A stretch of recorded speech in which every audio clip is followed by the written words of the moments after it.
You're listening to an Airwave Media Podcast.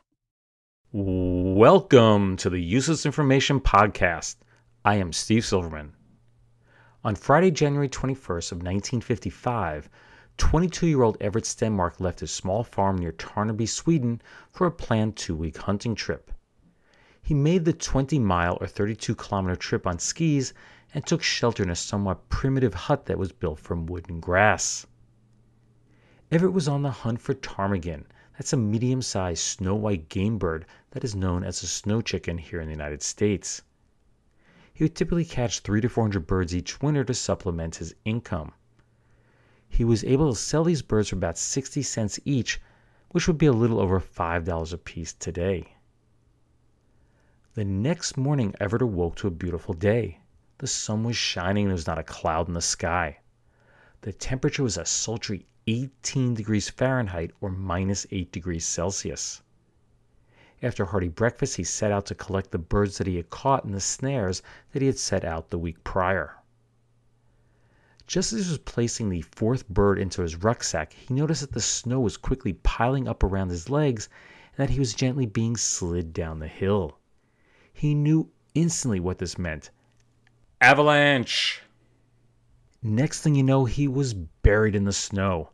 He was lying face down with his right ski twisted up under his left leg. The majority of his body was pinned tight by the packed snow. So using his chin, he was able to dig away at the snow just enough so he could turn his head just a little bit. But it was of no use. He was finding it harder and harder to breathe, and he soon passed out. Amazingly, he awoke in what he estimated to be 6 or 7 hours later to find that his warm breath had melted an open cavity in the area that surrounded his mouth. Luckily, he was warmly dressed for the extreme Arctic cold, so he knew he wouldn't freeze to death, at least not right away. Everett assessed the situation and used his left hand, which was not pinned in place, to dig towards his right arm, which he was able to free up. This allowed him to dig under his stomach and pull out the knife that he had clipped to his belt. Now, it may not have been the perfect tool, but now he was able to scrape away at the snow above his head. And to his delight, he saw the dim blue glow of the sky above him, which confirmed that the surface couldn't be too far away. Night settled in and Everett fell asleep. He awoke the next morning to find that the heat of his body had melted a small cave that was about 4 feet long by 2.5 feet wide. That's about 1.2 by 3/4 meters. This presented him with a new problem. The chest of his body was now sopping wet and his teeth, they were chattering from the cold. His rucksack was lodged in the roof of packed snow above him, but he was able to slowly chip away at the frozen substrate until it was loose. Everett then placed his head and shoulders into the rucksack, and soon he stopped shivering. But there was still one big problem. His legs were immobile. He had insulated his feet so well that his body heat couldn't escape to melt the snow around them. He worked for hours to try to free them, but it was of absolutely no use. In the contorted position that his legs were in, he was unable to reach his feet to detach the skis. On his second day beneath the snow, hunger started to set in. So he reached for the only food source that he had. Everett had no choice but to eat raw one of the 4 birds that he had caught. By the third day, the cave around them had grown larger and the floor of moss and twigs beneath them started to reveal itself. Breakfast consisted of another raw bird, but now with the added delicacy of leaves. Once again, he went to work trying to free his legs, but it was clear that it was of no use. But he did notice something else. It was the tip of a birch branch. He pulled on it, and it turned out to be the top of a tree that had been caught up in the avalanche. So he carved it into a stick about 2 feet or 2/3 of a meter long.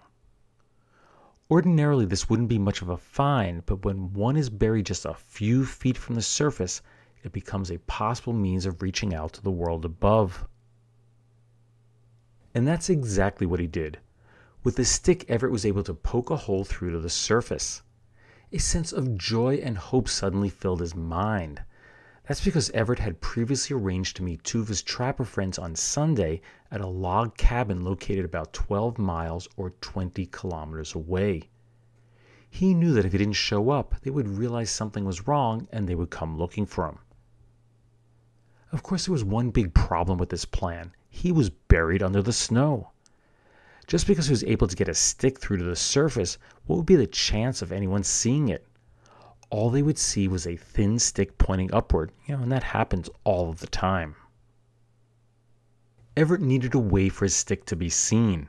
He needed something colorful, something bright, something that would stand out against the stark white background of the snow. He had only one thing that would do the job. In his wallet, he had bright red ticket stubs from the Black Cat movie theater in Stockholm. Using one of his wire snares, he tied the stubs to his stick and he pushed it up through to the surface. But his thoughts of being saved by his friends seemed to dim quickly. No one found him on Monday or Tuesday or Wednesday. You got the idea. It was on the following Friday, 6 days after the avalanche buried him, that his friends finally skied up to his hut. There they found his gun, axe, and sled, but no Everett anywhere. They yelled for him several times, but there was absolutely no reply. You see, snowfall had wiped out any ski tracks that Everett may have left behind. Now, they did see signs of a small avalanche, but they concluded that it wasn't massive enough to bury a man. The two men raced back to civilization to get help. Search teams, with the help of a helicopter, spent all day Saturday looking for Everett, but to no avail. On Sunday, his brother Shell, that's K-J-E-L-L, his brother Shell led a small team to continue the search. He followed Everett's line of snares, many of which had snow-covered ptarmigan in them, but there was still no sign of Everett. Frustrated, Shell decided to sit down beside one of his brother's snares and have a quick smoke while he awaited word from the others in the search party. That's when he noticed something bright sticking up from the snow. At first he thought it was the remains of a withered plant, but a gut feeling inside him told him to go over and check it out. And you know exactly what he found. Ticket stubs from the Black Cat movie house. No time was wasted in digging him out. They took Everett back to the hut and they warmed him up, but his frozen feet were in severely bad shape. 8 days buried under the snow led to months in the hospital recovering. Sadly, doctors had to amputate all the toes on one foot and everything up to the heel on the other. With the use of prosthetics and specially designed shoes, Everett was able to walk again, but hunting for ptarmigan was out of the question. A book of his experiences written in Swedish was published a short time later and sold well. This brought him a moderate amount of income, fame, and of course many marriage proposals. Everett eventually moved to Stockholm, married, and had 3 children. But after a few years he grew frustrated with city life and he moved back to the country. Life there wouldn't prove much better. In 1975, at the age of 43, Everett Stenmark ended his life by setting off a charge of dynamite on his family farm. Very sad. Useless, useful, I'll leave that for you to decide. And now get ready to smile again with radio's home folks, Crisco's Vic and Sage. But first, let's go visiting in Providence, Rhode Island. You know, one of the times you thank your lucky stars you got a cake on hand is when guests drop in on you unexpectedly, like they did on Mrs. Joseph Hughes of Providence one Sunday evening. Why, no time at all, Mrs. Hughes served a tasty snack to her company. Big slices of snowy white cake she'd made the day before while taking part in a nationwide test of the new Sure Mix Crisco. Well, sir, it was amazing how quick the conversation turned to cake. Say, Myrtle, this cake beats anything I ever tasted. Gosh, it's good. Yes, it's a lovely cake, Mert. So light and fine textured. Is it from a new recipe? No, but I used a new shortening. A woman came to my door yesterday and gave it to me. She asked me to try it in a cake and see how it compared with my usual shortening. I wondered if you folks would notice the difference it made. Why, we couldn't help but notice. This cake runs rings around any cake you ever made before. And ladies, folks will be saying that about your cakes, too, when you change to the new Crisco. Hundreds of housewives, just like you, took part in that nationwide test. They baked cakes with Crisco and compared them to cakes made with their favorite shortening. Why, in this independent test, Crisco was tested for cakes against every type of shortening. And when these women asked their families which cakes they liked best, they voted 4-1 for cakes made with Crisco over all the other shortenings combined. And with good reason, because New Sure Mix Crisco is different from other shortenings. It's made by a special process that offers you 3 exclusive advantages. 1, lighter cakes. 2, smoother textured cakes. 3, cakes that taste better than you can make them with any other home shortening we know of. So get Crisco, will you? And remember, it wasn't only 4-1 for lighter cakes, but 4-1 for flakier pastry. 4-1 for better tasting fried foods. That was the family vote, 4-1 for New Sure Mix Crisco. That commercial for Crisco is from the March 14th, 1941 episode of Vic and Sade. The popular show ran on the NBC radio network for over 14 years. The history of Crisco is quite interesting. Using the process of hydrogenation, where hydrogen gas and vegetable oil react to create a stable solid, it was originally intended to be used to harden oils for soap. Clearly, the geniuses of Procter & Gamble found another use for it. They introduced Crisco in June of 1911 as a cheap alternative to lard and butter, which were the most popular baking and frying products used back then. Crisco was an immediate hit. By 1916, Procter & Gamble was selling 60 million pounds of it a year. Then, in September of 1914, a competing product called Cream Crisp, that's cream and crisp beginning with the letter K, was introduced. And you know exactly where this was headed, to court. Procter & Gamble sued Berlin Mills, the manufacturer of Cream Crisp, for patent infringement. Now, I should mention that they both had patents on their processes. In 1920, the U.S. Supreme Court ruled in favor of Berlin Mills and declared that Procter & Gamble's patent was invalid. But the fight had been costly for Berlin Mills, and Cream Crisp ended up being sold to Procter & Gamble and magically disappeared from the market. In other news, farmer Nathan Brown was bitten by a bee on July 6th of 1935. Writhing in pain, he made a dash for his farmhouse, only to be bitten on the foot by a snake along the way. It's probably time that he should go to a doctor. So he headed off to nearby Carrollton, Georgia for treatment. Along the way, guess what? He was bitten by a bulldog. I guess there are some days that you're just better off staying in bed. On March 7th of 1952, there was a story in the British Medical Journal discussing an unnamed girl who's suffering from crippling arthritis coupled with a disfiguring skin disease. Her father did his best to find a doctor who could treat his daughter, but nothing was successful. He repeatedly told others that, quote, "I'd give my right arm to find a cure for her." But as they say, be careful what you wish for.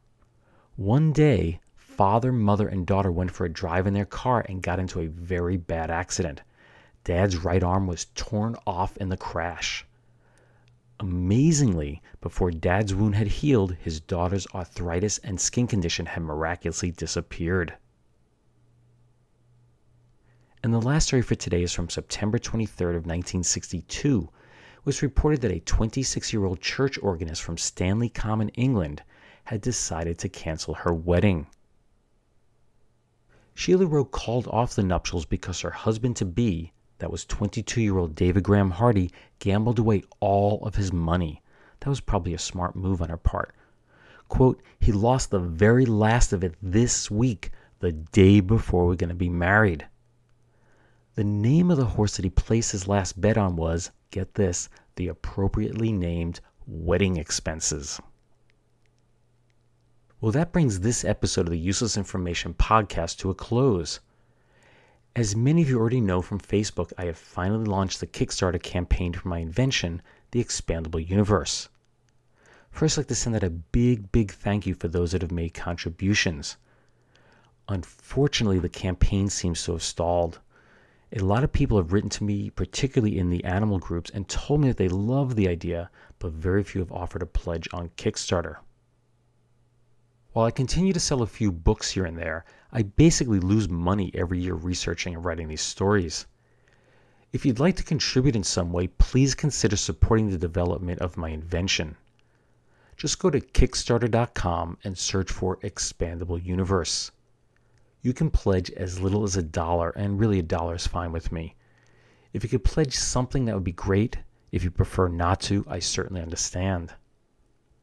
The one thing you'll get if you go to Kickstarter is that you'll get to see me, yes me, on video. It's not a professional video, but at least you'll be able to see what I'm like in real life. Again, just go to Kickstarter.com and search for Expandable Universe. And if you can help spread the word about it in some way to others, please do so. Anyway, I thank you for taking the time to listen to this podcast, particularly for taking the time to look at my invention, and I hope you'll tune in the next time. Bye.